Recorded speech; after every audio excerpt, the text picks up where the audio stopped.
नमस्कार दोस्तों, सनातन ही शाश्वत है में आपका स्वागत है। आज मैं जो आपको बताने जा रहा हूँ वो बिल्कुल सच्ची घटना है। शायद आपको इस पर यकीन ना आए, लेकिन मैं जो आपको बता रहा हूँ वो मेरी आँखों ने देखा है और मेरी कानों ने सुना है। लोग हमेशा इस उधेड़ बुन में रहते हैं। पूरी दुनिया सुबह शाम ये सोचती रहती है कि आखिर मौत के बाद क्या होता है। मौत के बाद इंसान कहाँ जाता है। आखिर आत्मा एग्जिस्ट करती है या नहीं। तो मैं आपको जो बता रहा हूँ उसे सुनकर आप खुद समझ जाएंगे कि आत्मा होती है या नहीं। दोस्तों, ये घटना साल 2010 की है। मेरे ससुर जी का निधन कैंसर की वजह से हो गया था। वो काफ़ी अच्छे इंसान थे और सबकी मदद किया करते थे, लेकिन उन्हें कैंसर जैसी ख़तरनाक बीमारी ने जकड़ लिया। हालांकि उनके इलाज में कोई कसर नहीं छोड़ी गई। अच्छे से अच्छे डॉक्टरों को दिखाया गया, लेकिन विधाता ने शायद उनकी उम्र कम लिखी थी। आखिरकार उनका निधन हो गया। हालांकि उनकी दीर्घायु के लिए आखिर के दिनों में इलाज के साथ साथ दुआओं का दौर भी जारी था। उनके लिए महामृत्युंजय पाठ करवाया गया और ये पाठ सही तरीके से चल रहा था। कहते हैं अगर मृत्युंजय पाठ पूरा हो जाए तो इंसान को अभयदान मिल जाता है, उसकी मृत्यु टल जाती है। लेकिन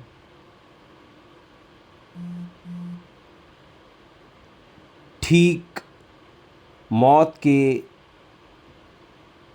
कुछ समय पहले मृत्युंजय पाठ में व्यवधान आ गया और ये पाठ पूरा नहीं हो सका और देर रात वो चल बसे। उनके लिए आखिर के दिनों में गिरजाघर में प्रार्थनाएं भी चल रही थी। लगातार प्रार्थना और दुआओं के दौर के बावजूद भी उनको बचाया नहीं जा सका।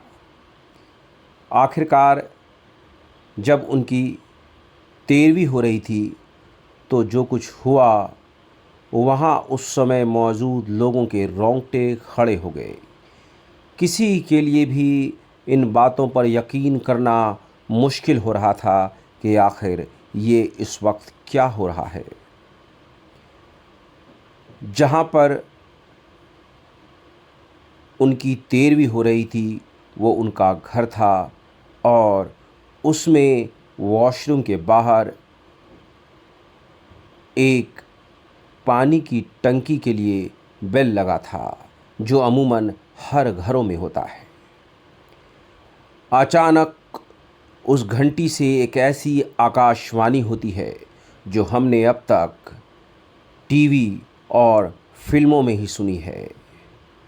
वो टंकी एक नहीं 2 बार आवाज़ देती है।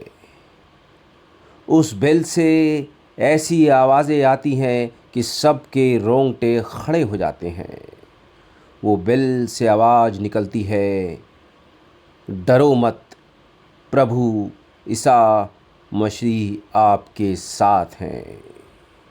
डरो मत, प्रभु ईसा मसीह आपके साथ हैं। ये आवाज़ इतनी स्पष्ट होती है कि इसे दूर तक बैठे लोगों को सुनाई देती है और वहाँ मौजूद सभी लोग हाथ जोड़कर उस बेल के सामने खड़े हो जाते हैं। इसके बाद मैं एक और घटना बताने जा रहा हूँ, और ये है मेरे पिताजी का निधन। मेरे पिताजी की मौत भी साल 2022 में कैंसर की वजह से हुई थी।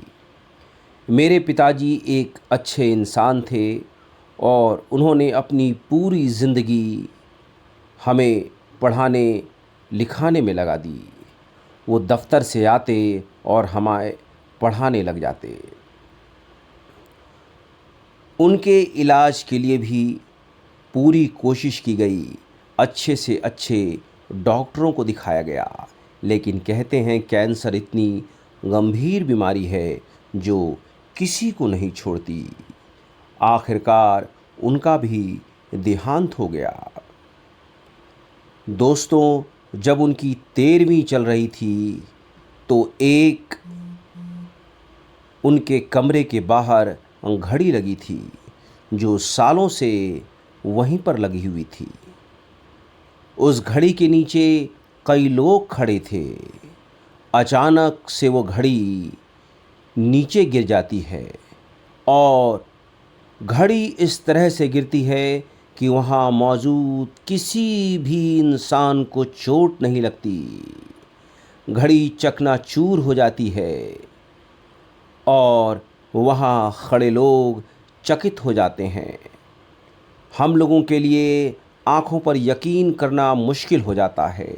शायद ये घड़ी संकेत दे रही है कि अब हमारा वक्त ख़त्म हो चला है, अब मैं किसी और दुनिया में जा रहा हूँ। दोस्तों, ये वो बातें हैं जो मैंने अपनी आँखों से देखी है और अपने कानों से सुनी है। ये घटना ऐसी है जिसे मैं सालों बाद आपके सामने रख रहा हूँ। हालांकि इसे लेकर कई बार चर्चाएं होती रहती हैं, लेकिन अब मुझे लगता है कि इस बात को आप तक पहुँचाने का वक्त आ गया है।